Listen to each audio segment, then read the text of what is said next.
background net, never really been made public, that the master designers in ancient Egypt used to lay out the figures on the temple wall. But it wasn't simply something so that you could arrange the aspects of the art on the wall. It actually had a vibrational component to it. It is used by us today in modern Egyptian biogeometry to be able to test vibrational qualities for any person, place, or thing to a very, very deep level.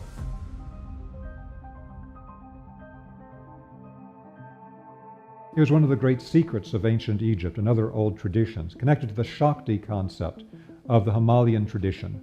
And what it actually does is it is the carrier wave that sends all the other energies. It was found by the French it could penetrate thicknesses of lead that could not be penetrated by X-rays. And so they were fascinated by it. And so in applying the negative green carrier wave energy, it is what inside the physical body actually moves the energy from one location to another, makes the organs work. And it also sends things from one system to another system. It is what conducts the energy in the energy meridians of the body, like the acupuncture meridians from the Chinese tradition. It is the foundation of sexual energy and vitality in the body. At the emotional and mental level, it breaks down resistance, opening up the blocked psychological aspects of a person to open to massive shifts in one's life, and brings subconscious blockages into awareness. At the spiritual level, it actually conducts the energy from higher plane levels into the human physical body. And the more spiritual activity a person does, blessing, prayer, meditation, etc., the stronger this vibration is from their energetic field. All of our modern technology is based on cracking two codes: the code of the spectrum of electromagnetic energy and the code of the spectrum of physical matter. We call the spectrum of physical matter the periodic table of elements, based on the work of Mendeleev in the late 1800s in Russia. Now, once we cracked the code where we identified every aspect of electromagnetic energy and every part of physical substance in the world, at that point they could put the two together. So all of our modern technology is based on knowing what exact elements from the periodic table to match with what frequencies from the electromagnetic spectrum. And that's what makes your cell phone work. That's what makes the lights work at your house. What makes your car run. Everything is based on a combination of these two things. But, as we often describe in the work of biogeometry, what they left out was the focus of every classical tradition, because it's only been the last couple of hundred years that modern science and medicine has only focused on the physical plane. Before that, every classical tradition focused on the level of vital life force and higher consciousness above the physical, and they manipulated those energies to be able to do things on the physical plane. They actually worked at the causative level above the physical that actually gives rise to the physical level itself. Today we manipulate the physical directly, the physical and the electromagnetic.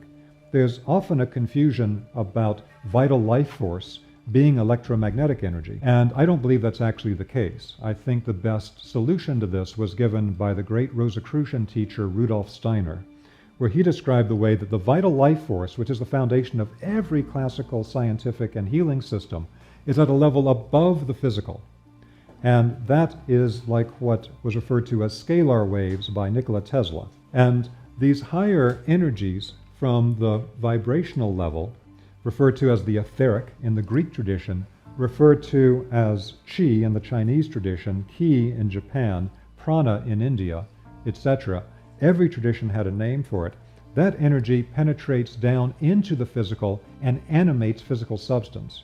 The human physical body without this is a corpse. It animates physical substance, but in so doing it slows down below the speed of light and begins to disintegrate. As it disintegrates, it gets to be retarded Hertzian waves as described by Tesla and becomes the electromagnetic spectrum.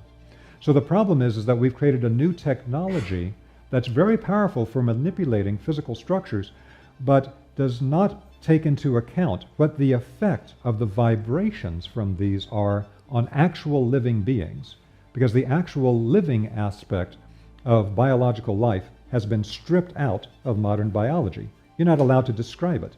If you try to talk about life force in modern biology, they will say that you are a victim of the vitalist fallacy, and they will have nothing to do with you. So the Helen Hadsell was able to win any competition she took part in. She was known as the contest queen because she had won 7 trips to Paris. Knowledge of thousands of years of observations and particular techniques in Ayurveda, Chinese medicine, Mayan healing, all types of traditions all over the world have been completely cast out. But now, with having identified in modern times the electromagnetic and physical spectrums, the French succeeded in identifying the vibrational spectrum, the level connected to the vital life force itself. And that became a foundation for the creation of modern biogeometry. Now, some of this was connected to the knowledge in ancient Egypt, but it's in a new form. Dr. Ibrahim Karim demonstrated that through applying a simple geometric form to biological life, he could change the life functions in a biological system through very simple geometric forms. And one of the big discoveries of Dr. Karim is that one thing I identified is that the French vibrational spectrum of the 12 bands, each of these bands has a very particular power, and that power is a polarized power. Some are more yin, some are more yang. Some are more activating, some are more sedating. But he said there's another power, and that is the power that is beyond polarity. That is the power of the original singularity, of the original center, the energy of the unified source of all creation that is beyond polarity, where everything is one. And so then he began to apply these vibrational methods that the French had pioneered in modern times based on their inspiration from ancient Egypt. And he then found a way to be able to identify the vibrational characteristic of that energy of the center, of that original unified source, the energy that harmonizes and balances all living energy systems, not through applying an opposite polarity for polarity balancing, but by directly activating the center itself. And he found that one of the hallmarks of that vibration from the center is a gold vibration, and that classical traditions consider this gold vibration to be the source of physical gold. Physical gold, as everything in the physical plane, is a crystallization into physical matter of a subtle vibration from a higher level. And so all of these references in different traditions, the Taoists, the Christians, the ancient Egyptians talking about the gold, was not a metaphor, it's quite literal. So when a person does advanced spiritual work, the saints develop the golden aura around their head and their body because they're in resonance with the center. They're in resonance with the original unified source. And so Dr. Karim took his work further and was able to identify some of the secrets of ancient Egypt through this vibrational science that he developed and called biogeometry. One of the aspects of this is that different geometric forms, based on the shape-caused wave, create different energetic effects. But there's a deeper level behind that, and that is different geometric forms actually resonate with different levels of creation, or what Dr. Karim calls planes of nature. So this is a form that we use in advanced level of biogeometry, called the Ibrahim Karim Universal Pendulum, and it actually combines shapes of multiple different plane levels: the physical, the vital, the emotional astral, the mental, the causal, the spiritual, and the divine levels, that all have particular geometries that resonate with them. This means that by using the correct geometric form, the ancient Egyptians understood they could create a direct resonant exchange, like with an antenna, based on the sacred geometry. Sacred geometry became an antenna to resonate with a particular higher plane. So for example, if we take a look at this level, what in the human being is the emotional body and emotional function, and referred to as an outer plane in the Western tradition as the astral plane. Astral coming from a root aster, meaning star, meaning a source of light. And the forms that connect to that are the form of a hemisphere or a pyramid. So when they use the form of a pyramid, it wasn't just for pyramid powers and energy, but what pyramid power actually is the negative green ray that was identified by the French, the penetrating carrier ray. That comes from this particular form. Both a hemisphere and a pyramid create that negative green emanation. But the reason why that form is creating the emanation is because the shape itself acts like an antenna for the astral plane. And that's why they knew further that by modifying the shape on the pyramid, by making a slight indentation in the center of the 4 faces of the pyramid, it's so slight you can't see it from the ground. You have to see it from the air. And from the air, you can see here the slight indentation at the faces of major pyramids at Giza Plateau. What that did is it changed the resonance of the pyramid from the general astral plane, where the lower astral has some questionable energetics, to resonate with the higher astral. And when you do that, it cleans up the energy that's being projected by the pyramid. So one of the great secrets is the geometries act like antennas to resonate with higher planes of creation, and then as a secondary effect, they will emanate through the shape-caused wave a particular vibration that is the result of that particular connection. And they knew enough about it, in fact, to work not just with the general negative green ray, as we see here, but actually to work with sub-bands or sub-energies inside the general band. So the placement of the king's chamber inside the Great Pyramid is not in the exact middle where you might expect it to be. It's not in the middle. It's about 6 degrees 15 minutes off of center.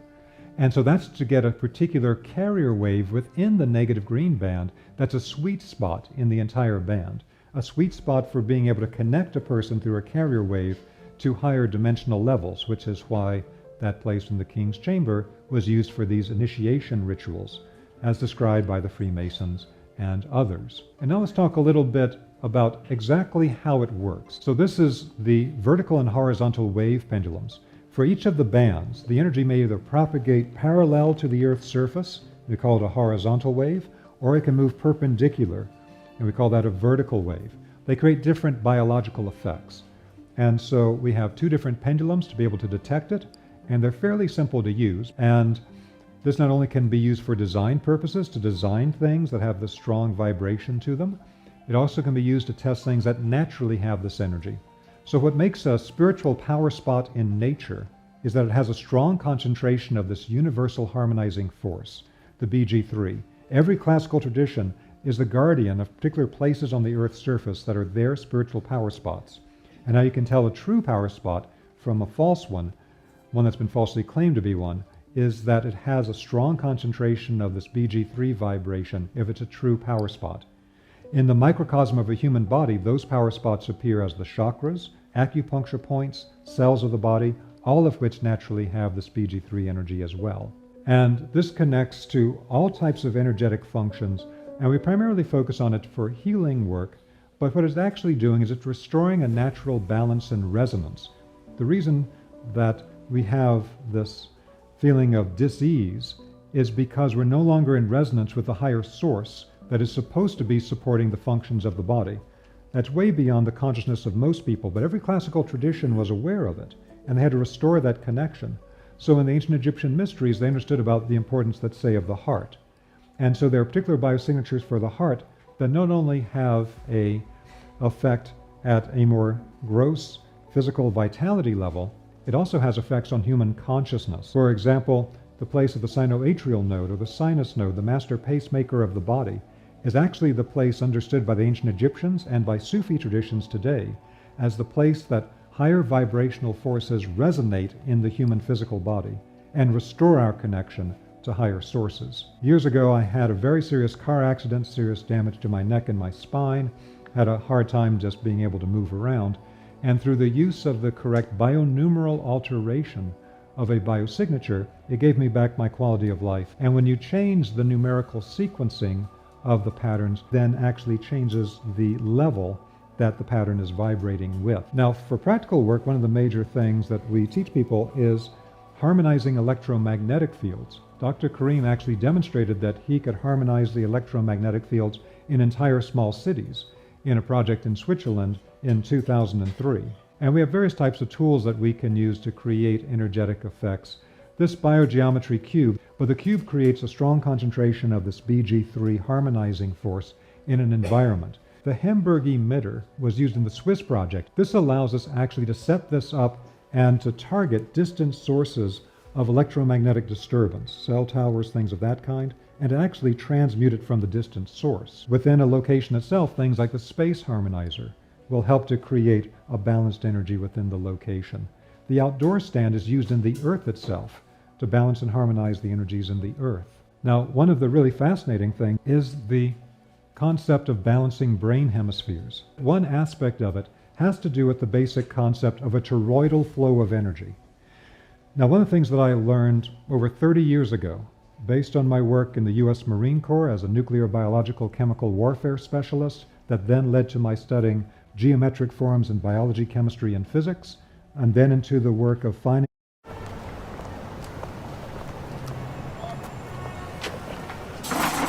the same patterns in classical traditions for healing and spiritual development, is that whenever you start working in a body of work and people start talking about a torus structure and they start talking about vortex patterns, you should pay attention because these are core energetic patterns that all creation are based on. So if you get a sphere, open it up, top and the bottom, and get energy to move through the center.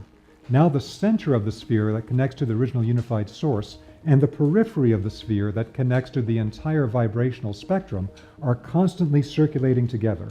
Connect to the unified source going through the channel, go out to the created world on the perimeter, and now you've got a sphere that has a perfect energy circulation. That is the form of the energy field around a human body. It's the form of an energy field around phenomena from the microscopic up to the galactic. This is a very important energy circulation pattern. And the exact center of that is the channel through the center of the sphere that's in the form of a hyperbola. Hyperbola is kind of like an hourglass. And so there is a particular creation pattern that you see Dr. Karim has put into form here, where it's two hyperbola. And in the human energy field, this actually operates as one that goes through the central axis of the body, and that's what he refers to as the spiritual axis. And then there's the time-space axis that runs more on the horizontal axis through the body. Again, this gets involved, and I can't go through the whole thing right now. Just want to give you a basic idea. And so a bulge appears on one of these because when the independent being begins to perceive within space-time, it creates an expansion from the center outward, and it creates the bulge you see here. Now what this leads to then is that Dr. Karim found that there was a resonance when he broke the two forms apart to be two pillars. Sometimes he refers to them as the pillars of wisdom. This one here, without the bulge, without the space-time perception, resonates very strongly with the right brain hemisphere and the intuitive perception of a human being. The one with the space-time perception that grounds things into physical reality has the bulge coming out from the center from space-time perception. That's connected to the rational faculties of the left brain. Dr. Karim then added our biogeometry dials to the top that allows us to tune in different vibratory powers. So what you can do with this is you can actually tune any person's brain hemispheres to specific vibratory states. So one of the things that we demonstrate is that if you activate the person's visual cortex in their brain in properly tuning it in with this tool, what you can then do is from the visual cortex, you can fill it with the BG3 unified source vibration, and anything the person looks at will immediately harmonize with BG3 energy. They will become a harmonizing force straight through the visual ray coming out of the eyes. This is going into then practical things that they would do in the Egyptian temples with modern techniques. Now these earth energy grids are themselves connected to the whole vibrating matrix of the earth. And so one of the major things that Dr. Karim went into at this conference that got super deep is this concept then of what we described before about the toroidal energy structures of space-time that we use in the advanced training for tuning the human brain hemispheres. He connected that up with the vibrating matrix of all of the energy grids on the Earth. And then looking at how that manifests once again as the space-time wormhole, which we have here, and then the mental spiritual wormhole here in the central axis of the torus around the human energy field. And then he began to go into very deep levels about how human beings are anchored into space-time through entire structures of these toroidal fields, back and front vortices in hyperbolas in the inside of the torus, and that is the foundation of all of the chakras of the human body.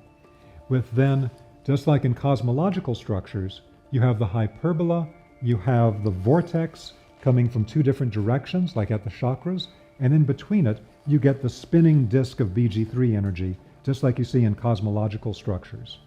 It says applicable to one life cycle or several lives. This is an entire pattern of the vibrational template for a person's incarnation to root them into space-time. He then took that further and talked about the way that we materialize things from the higher planes into physical space-time through structures of this kind, which then are replicated microcosmically inside the human body.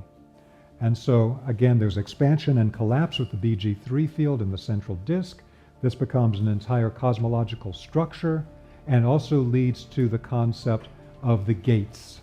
So when they describe in the ancient Egyptian tradition about the multiple gates you pass through in the Duat, or the underworld, in the higher dimensional worlds, these gates exist within the center of the toroidal movement, because the entire structure of movements in space-time and outside of space-time from one dimension to another are all based on the same template. Whether it's in your energy field or in great dimensional structures, it's the same pattern replicated at higher and higher levels and higher scales. It's what in sacred geometry we call scale invariance. And so this means then that our brain structure and our ability to perceive higher spiritual realities and things of that kind are a resonance between the structures that affect our brain hemispheres and the same structure at a higher level of construction elsewhere in space-time in the movement through these dimensional gates. And so that's the concept in the ancient traditions, including very much in ancient Egypt, of initiation, of being able to travel through the gates. If you read the ancient Egyptian text that we have translated in modern times with the name that it did not have in ancient Egypt, which is the Egyptian Book of the Dead, its name in the original Egyptian is closer to the Book of Coming Forth into Light. That particular text talks about passing through all these gates in the afterlife that lead to all of these different attainments and different experiences. And this was then connected to what we often hear about today with near-death experiences of traveling through the tunnel. The tunnel is the interior of the torus. It's that internal movement. And there's an initiation bridge. Death is the walk across the bridge in the movement between the right brain perception and the left brain perception. The human mind and the structure of the brain is itself a microcosm of a higher dimensional structure that is the essence of initiation. And then when you get to the center, the crossing point in the human brain, that becomes the corpus callosum. And the way that we interact in the center point with BG3 harmonizing energy in the center, the effects of the two hemispheres. And every human existence, physical existence, is like a snowflake that then anchors with the left brain perception into space-time on top of a primordial ocean of energy. This has to do with the pulse of time in the human body. So your heart is connected to a higher source that creates the pulse of the heart. So the breathing of the lungs and the pulse of the heart are in a particular rhythm that's entrained as something at a higher level. Once that gets off that rhythm, all types of health problems are created. The balance of the time pulse in the heart pacemaker is connected to the weighing of the heart in the Hall of Judgment in ancient Egypt. That means that there is a master balancing method based on restoring the correct pulsation of time within the human body that connects to the lungs and the heart, but is also beyond the lungs and the heart. Simply creating correctly the sound of these things, the sound was the vibration itself, so that pronouncing correctly the name of this particular netter, Ma'ed, when you pronounce correctly the Ma'ed sound, it actually has the effect of harmonizing the time pulse inside the person's energy field. And by harmonizing the time pulse, can put them into resonance with higher forces. So this is a core part of uniting the different parts of the ancient Egyptian temple science.